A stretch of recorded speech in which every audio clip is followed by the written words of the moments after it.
Sir, ನಮ್ಮ ಊರು ಶಿರ್ಸಿ. ನಮ್ಮದು ಪ್ರಾಪರ್ಟಿ ಬಿಸ್ನೆಸ್ ಇದೆ, ಲ್ಯಾಂಡ್ ಬಿಸ್ನೆಸ್ ಇದೆ ನಮ್ದು, ಮತ್ತೆ ಅಡಿಕೆ ತೋಟ ಇದೆ ನಮ್ಮದು. ಸಿನಿಮಾ ಮಾಡಬೇಕು ಅನ್ನೋದು ಚಿಕ್ಕ ವಯಸ್ಸಿನ ಹಾಬಿ. ಚಿಕ್ಕ ವಯಸ್ಸು ಬಹಳ ಪಿಕ್ಚರ್ ನೋಡ್ತಾ ಇದ್ವಿ, ಯಾವಾಗಲೂ ಪಿಕ್ಚರ್ ಬಗ್ಗೆ ಮಾತಾಡ್ತಾ ಇದ್ವಿ. ಬಹುಶಃ ಪಿಕ್ಚರ್ ಹೀರೋ ಆಗುವಂಥ ಅವಕಾಶ ನಮಗೆ ಸಿಗಲಿಲ್ಲ ಅಂತ ಅನ್ಸುತ್ತೆ. ಆಯ್ತಾ, ಅದಕ್ಕೆ ನಾವು ಈ ನಿರ್ಮಾಪಕರಾದನು ಅಂತ ನಮಗೆ ತಮಾಷೆ ಹೇಳುವಂಥದ್ದು. ಬಟ್ ಚಿಕ್ಕ ವಯಸ್ಸಲ್ಲಿ ಭಾಳ ಹುಚ್ಚು, ಪಿಕ್ಚರ್ ಮಾಡಬೇಕು, ಪಿಕ್ಚರ್ ನೋಡುವಂಥದ್ದು. ಕನ್ನಡ, ಹಿಂದಿ, ತಮಿಳು, ತೆಲುಗು ಹಲವಾರು ಭಾಷೆ ಪಿಕ್ಚರ್ಗಳು ನೋಡ್ತಾ ಇದ್ವಿ. ಆ ಹುಚ್ಚಿನಿಂದಾಗಿ ಅದ್ರ ಮೇಲೆ ಇರುವಂತಹ ಒಂದು ಕ್ರೇಜು, ಆಸಕ್ತಿಯಿಂದಾಗಿ ಇವತ್ತು ದಿವಸ ನಾವು ಈ ಒಂದು ಪಿಕ್ಚರ್ನ ಮಾಡಿದ್ದೇವೆ. ಚಿಕ್ಕ ರೋಲ್, ಹೌದೌದು ಮಾಡಿದ್ದೇವೆ. ಭಾಳ ಚಿಕ್ಕ ರೋಲ್ ಕೊಟ್ಟಿದ್ದಾರೆ ಡೈರೆಕ್ಟ್ರು. ಕೊಟ್ಟಿಲ್ಲ, ಬರಲ್ಲ ನೀವು ಮಾಡಲಿಕ್ಕೆ ಅಂದರು. ಸ್ಕ್ರಿಪ್ಟ್ ಮುಖ್ಯ, ಆ್ಯಕ್ಟಿಂಗ್ ಮಾಡೋಕ್ಕೆ ಬರಲ್ಲ, ಬೇಡ ಅಂದರು, ಬಿಟ್ಟು. ಆಗಿದೆ ಅಂದ್ಕೊಂಡಕ್ಕಿಂತ ಕೆಲಸ ಜಾಸ್ತಿ ಆಗಿದೆ, ಖರ್ಚು ಜಾಸ್ತಿ ಆಗಿದೆ, ದಿನ ಜಾಸ್ತಿ ಆಗಿದೆ, ದೊಡ್ಡ ಸ್ಕೇಲ್ ಆಗಿದೆ. ನಾವು ಇದನ್ನು 5 ಭಾಷೆಯಲ್ಲಿ ಮಾಡ್ತಾ ಇದ್ದೇವೆ. 5 ಭಾಷೆಯಲ್ಲೂ ಎಲ್ಲ ಸಾಂಗ್ಗಳನ್ನು ನಾವು ಈಗಾಗಲೇ ಒಂದು ಸಾಂಗ್ ಬಿಟ್ಟಿದ್ದೇವೆ. ನಮಗೆಲ್ಲ ಗೊತ್ತಿದ್ದಂಗೆ ಒಂದು ಸಾಂಗ್ ಬಿಟ್ಟಿದ್ದೇವೆ, ಹಿಂದೂ ಮಾಮ ಅಂಥೇಳಿ. 5 ಭಾಷೆಯಲ್ಲೂ ಕೂಡ ಅದು ಬಿಡುಗಡೆ ಮಾಡಿದ್ದೇವೆ. ರಿಲೀಸ್ ಬಹುಶಃ ನಾವು ಎಲ್ಲ ಕೆಲಸ 5 ಭಾಷೆಯಲ್ಲಿ ಮಾಡಬೇಕು ಅನ್ನೋ ಪ್ಲ್ಯಾನ್ ಇದೆ. ದೇವರು ಯಾವ ರೀತಿ ಮುಂದುವರಿಸ್ತಾನೆ ಗೊತ್ತು. ಭಾಳ ಖುಷಿ ಇದೆ. 100% ವಿಶ್ವಾಸ ಇದೆ. ನಮ್ಮ ಚಿತ್ರದಲ್ಲಿ ಪ್ರಮೋದ್ ಶೆಟ್ಟಿ ಆ್ಯಕ್ಟ್ ಮಾಡಿದ್ದಾರೆ, ಪ್ರಮುಖರು. ಪ್ರಕಾಶ್ ಬೆಳವಾಡಿ ಆ್ಯಕ್ಟ್ ಮಾಡಿದ್ದಾರೆ, ಆಮೇಲೆ ಅಯ್ಯಪ್ಪ ಆ್ಯಕ್ಟ್ ಮಾಡಿದ್ದಾರೆ, ಮಂಜುನಾಥ್ ಹೆಗಡೆ ಆ್ಯಕ್ಟ್ ಮಾಡಿದ್ದಾರೆ.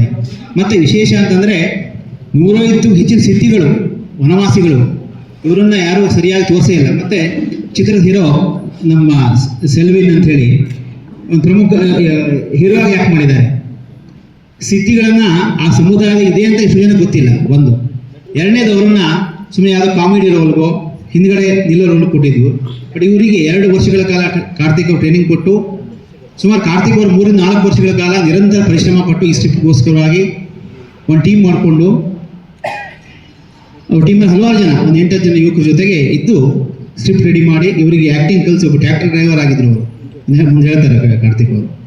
ಅದನ್ನು ಅವ್ರು ಮಾಡಿ ಅವ್ರನ್ನ ರೆಡಿ ಮಾಡಿ ಇವತ್ತಿನ ದಿವಸ ನಾಯಕ ನಟನಾಗಿ ಮಾಡಿದ್ದಾರೆ ಕಾರ್ತಿಕ್ ಅವರು. ಮಾತನಾಡ್ತಾರೆ. ಹೋದ ವರ್ಷ ನಾವು ಮಾರ್ಚ್ ಎಂಡಲ್ಲಿ ಶಿರ್ಸಿಯ ಸಮೀಪ ದಿವ್ಗಿ, ಶಿರ್ಸಿ ಮತ್ತು ಕುಮಟಾ ಹತ್ತಿರದಲ್ಲಿರುವಂತಹ ದಿವ್ಗಿ ಮಠದಲ್ಲಿ ಮೊದಲು ಪೂಜೆಯನ್ನು ಮಾಡಿ ಪ್ರಾರಂಭ ಮಾಡಿ ಸುಮಾರು 90 ದಿವಸಗಳ ಕಾಲ ಚಲನಚಿತ್ರನ ಚಿತ್ರೀಕರಣ ಮಾಡಿದ್ದೇವೆ.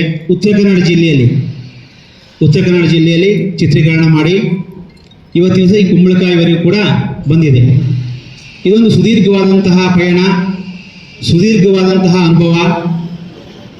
ಇದು ದೇವ ಸೃಷ್ಟಿ ಅನ್ನುವಂಥದ್ದು ನಾವೆಲ್ಲ ಭಾವಿಸಿರುವಂತೆ ದೇವರೇ ಕೊಟ್ಟಂಥ ಒಂದು ಸ್ಕ್ರಿಪ್ಟ್. ಇದು ದೇವರ ವರ ಅಂತ ನಾವು ಭಾವಿಸಿದ್ದೇವೆ. ಈ ಒಂದು ಸ್ಕ್ರಿಪ್ಟಿಗೆ ಪ್ರತಿಯೊಬ್ಬರು ಕೂಡ 100 ಜನ, ಇವತ್ತಿನ ದಿವಸ ಬಹುಶಃ ಹಲವಾರು ಜನ ಇಲ್ಲ, ನಮ್ಮ ಸಂಗೀತಸ್ಥರು ಇರ್ಬೋದು, ಹಲವಾರು ಜನ ಬಂದಿದ್ದಾರೆ. ಬಟ್ 150-200 ಜನ ಇದಕ್ಕೆ ಕೆಲಸ ಮಾಡಿದ್ದಾರೆ. ಎಲ್ಲವೂ ಕೂಡ ಅಲ್ಲಿ ವನವಾಸಿಗಳು. ಈಗ ನಮ್ಮ ಸುರೇಶ್ ಸಿದ್ದಿ ಬಂದಿದ್ದಾರೆ. ಎಲ್ಲಿದ್ದಾರೆ ಸುರೇಶ್ ಸಿದ್ದಿ? ಇವರ ಸಿದ್ದಿ ಸಮುದಾಯದ ಪ್ರಮುಖರು ಇಲ್ಲಿದ್ದಾರೆ. ಸುಮಾರು 150ಕ್ಕೂ ಹೆಚ್ಚಿನ ಜನ ಈ ಕೆಲಸ ಮಾಡಿದ್ದಾರೆ. ಎಲ್ಲರೂ ಕೂಡ ಬರ್ಲಿಕ್ಕೆ ಆಗಿಲ್ಲ. ಅಂತಹ ಒಂದು ಪ್ರತ್ಯಕ್ಷ ಪರೋಕ್ಷವಾಗಿ ಹಲವಾರು ಜನ ಸಹಾಯವನ್ನು ಮಾಡಿದ್ದಾರೆ. ಈಗ ಈ ಕಾರ್ಯಕ್ರಮದ ವಿಶೇಷ ಅಂತಂದರೆ ಪ್ರಮುಖವಾದಂಥ ಒಂದು ನಮ್ಮ ಡೈರೆಕ್ಟರ್ ಮಾತನಾಡಲಿಕ್ಕೆ ಈ ಒಂದು ಚಿತ್ರದ ಬಗ್ಗೆ, ಈ ಒಂದು ಪ್ರಯತ್ನದ ಬಗ್ಗೆ ಅವ್ರು ಮಾತನಾಡ್ತಾರೆ. ಕೊಟ್ಟರೆ ಏನು ಬೇಕಾದ್ರೂ ಮಾಡ್ತೀನಿ ಅಂತ, ನಾನು ಪೇಮೆಂಟ್ ಇದ್ರೆ ಆ್ಯಕ್ಟಿಂಗ್ ಮಾಡ್ತೀನಿ, ಕೆಲಸಕ್ಕೆ ಹೋಗ್ತೀನಿ ಅಂತಾನೆ. ಇವಾಗ ಸಿನಿಮಾ ಶೂಟಿಂಗ್ ಇದ್ದಾಗ ಬ್ರೇಕಲ್ಲಿ ಅವ್ನು ಕೆಲಸಕ್ಕೆ ಹೋಗ್ತಿದ್ದ, ಬೇರೆ ಕೆಲಸಕ್ಕೆ, ಡ್ರೈವಿಂಗ್ ಕೆಲಸಕ್ಕೆ ಹೋಗ್ತಿದ್ದ, ಕೂಲಿ ಕೆಲಸಕ್ಕೆ ಹೋಗ್ತಿದ್ದ, ಅಥವಾ ಬೇರೆ ಫಿಲ್ಮ್ ಕೆಲಸಕ್ಕೆ ಹೋಗ್ತಿದ್ದ. ಸೊ ಇವನು ಸೆಟ್ ಅವ್ರ ಜೊತೆ ಎಲ್ಲ ಮಾತಾಡ್ಕೊಂಡಿದ್ದಾನೆ, ಲೈಟ್ ಮ್ಯಾನ್ ಅವರೆಲ್ಲ. ನೆಕ್ಸ್ಟ್ ಟೈಮ್ ಇದ್ರೆ ಹೇಳಿ ಬರ್ತೀನಿ ಅಂತ ಫುಲ್ ಕಾಂಟ್ಯಾಕ್ಟ್ ಮಾಡ್ಕೊಂಡಿದ್ದಾನೆ. ನಾನು ನೋಡಿರೋ ಥರ ನಾನೊಂದು 30 ವರ್ಷ ಸಿದ್ಧಿ ಜನಾಂಗದ ಜೊತೆ ಓಡಾಡಿರೋದು. ಬಿಕಾಸ್ ನಮ್ಮ ತಾಯಿ ಮನೆ ಕಡೆಗೆ ಅವರು ಜಾಸ್ತಿ. ಅವರು ಎಷ್ಟು ಎತ್ತರಕ್ಕೆ ಹೋದರೂ ಅವ್ರ ಅಸ್ಮಿತನೇ ಬಿಟ್ಕೊಡಲ್ಲ. ಅವರು ಬೈ ಬರ್ತ್ ಟ್ಯಾಲೆಂಟ್ ಇರುತ್ತೆ ಅವರಿಗೆ. ತುಂಬ ಚೆನ್ನಾಗಿ ಆಡ್ತಾರೆ 90% ಜನ. ಗೀತಾ, ಸೆಲ್ವಿನ್ ಅವರ ತಾಯಿ ಕ್ಯಾರೆಕ್ಟರ್ ಗೀತಾ ಎಲ್ಲಿದ್ದಾರೆ? ಅವರು ಮೊದಲು ಒಂದು ಐ ಥಿಂಕ್ ಸಲಗಾದಲ್ಲಿ ಅವ್ರು ಹಾಡಿದ್ರು ಅನ್ಕೋತೀನಿ. ಎಸ್, ಹೌದು, ಟ್ವಿನಿಂಗ್ ಮಿನಿಂಗ್ ಎಟಿಷನ್ ಅದು. ಆಮೇಲೆ ಅವರು ಮಾಕನ ತಾಯಿ ಪಾತ್ರ ಮಾಡಿದ್ದಾರೆ. ಅವರಿಗೆ ಈ ಥರದ ಆರ್ಟ್ ಬಗ್ಗೆ ದೇವರು ಅವ್ರಿಗೆ ಬೈ ಬರ್ತೆ ಕೊಟ್ಬಿಟ್ಟಿರ್ತಾರೆ ಅನ್ಸುತ್ತೆ. ಅವ್ರ ಆ್ಯಕ್ಟಿಂಗ್ ಕೂಡ ಬಹಳ ಸಹಜವಾಗಿ ಮಾಡ್ತಾರೆ. ನಾವು ಟೆನ್ಷನ್ ಆಗ್ತೀವಿ, ನಾವು ಈ ಮೋಟಿವೇಶನ್ ಏನಿದೆ, ಮೂಮೆಂಟ್ ಹೆಂಗಿರುತ್ತೆ, ಲೆಫ್ಟ್ ಲೆಗ್ ಹಾಕಿದ್ರೆ ನಾವು ಕ್ಯಾಮ್ರಾಗೆ ಬೆನ್ನು ಹಾಕ್ತೀವಿ, ಆ ಥರದ್ದೆಲ್ಲ.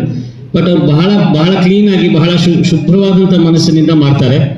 ಸೊ ಒಳ್ಳೆ ಟ್ಯಾಲೆಂಟೆಡ್. ಎಲ್ಲ ಸಿದ್ಧಿಗಳು ಕೂಡ ಬಹಳ ಶಿಸ್ತು. ನನಗೆ ಆ್ಯಕ್ಚುಲಿ ಅನಿಸಿದ್ದು ಬಹಳ ಶಿಸ್ತು. ಟೈಮ್ ಹೇಳಿದ್ರೆ ಆ ಟೈಮಿಗೆ ಬರೋದು, ಅವ್ರ ಕೆಲಸ ಆದಮೇಲೆ ಅವರು ಅಲ್ಲಿಂದ ಜಾಗ ಖಾಲಿ ಮಾಡೋದು, ಒಂದು ಶಿಸ್ತನ್ನು ಪ್ರತಿಯೊಬ್ಬರು ಅಳವಡಿಸ್ಕೊಂಡಿದ್ದಾರೆ. ನಿಮಗೆಲ್ಲ ಗೊತ್ತಾಗುತ್ತೆ ಅವಾಗ. ಸೀಸನ್ 3 ಹುಚ್ಚ ವೆಂಕಟ್ ನನಗೆ ಹೊಡೆದಿದ್ರು. ಆದ್ಮೇಲೆ ನನಗೆ ಮೇಕ್ ಓವರ್ ಮಾಡಿದ್ದು ರಾಜೇಶ್ ಧ್ರುವ ಅವರ ಬಾಲಾಜಿ ಫೋಟೋ ಸ್ಟುಡಿಯೋಕ್ಕಾಗಿತ್ತು. ಆದರೆ ನಾನು ಮೊದಲು ಥ್ಯಾಂಕ್ಸ್ ಹೇಳಬೇಕಾಗಿರೋದು ಕಾರ್ತಿಕ್ ಸಹೋದರ. ಬಿಕಾಸ್ ನಾನು ಇಂಚಿಂಚು ನೋಡಿದ್ದೀನಿ ಅವರ ಶ್ರಮವನ್ನು. ಸೆಟ್ ಮಾಡೋದಾಗಿ, ಆ ಸೆಟ್ ಮಾಡೋಕ್ಕೆ ಯಾರೂ ಸೆಟ್ಟವ್ರು ಬಂದಿರಲಿಲ್ಲ. ಡೈರೆಕ್ಷನ್ ಟೀಮು, ಕಾರ್ತಿಕು ಎಲ್ಲ ಸೇರಿಕೊಂಡು ಆ 20 ಮನೆಯನ್ನು ನಿರ್ಮಿಸಿರೋದಿದೆಯಲ್ಲ, ನಿಜವಾಗ್ಲೂ ಅದು ಒಬ್ಬ ಡೆಡಿಕೇಟೆಡ್ ಇವ್ರು ಮಾಡಬೇಕಾದ ಕೆಲಸ ಮಾಡಿದ್ದಾರೆ. ಅರ್ಧ ಸ್ಕ್ರಿಪ್ಟಲ್ಲಿ ನಾನಿದ್ದೆ ನಂಗೆ ಹೆಲ್ಪ್ ಮಾಡಲಿಲ್ಲ, ಬಂದು ಹೋಗಿರ್ತಾ ಇದ್ದೆ ಅಷ್ಟೇ. ಉಚಿತ ಸಲಹೆಗಳನ್ನು ಕೊಡ್ತಾ ಇದ್ದೆ ಕೆಲವೊಂದಷ್ಟು. Hari is the very good musician. Because ಅಷ್ಟು ಚಿಕ್ಕ ಏಜಲ್ಲಿ ಅಷ್ಟೆಲ್ಲ ತಿಳ್ಕೊಂಡಿದ್ದಾರೆ. ತುಂಬ ಖುಷಿ ಆಗುತ್ತೆ ನನಗೆ. ಇದು 2ನೇ ಸಿನಿಮಾ. ನಾನು ಮೊದಲು ಮಾಡಿದ್ದು ರಾಜೇಶ್ ಧ್ರುವ ಅವರು ನನ್ನನ್ನು ಸಿನಿಮಾ ರಂಗಕ್ಕೆ ಕರೆತಂದರು, ಬಾಲಾಜಿ ಫೋಟೋ ಸ್ಟುಡಿಯೋ. ಇದು ನನ್ನ 2ನೇ ಸಿನಿಮಾ. ಕ್ಯಾರೆಕ್ಟರ್ ಬಗ್ಗೆ ಹೇಳಂಗಿಲ್ಲ, ಡೈರೆಕ್ಟರ್ ಹೇಳ್ಬಿಟ್ಟಿದ್ದಾರೆ, ಹೆಸರು ಕೂಡ ಹೇಳಬಾರ್ದು ಅಂತ.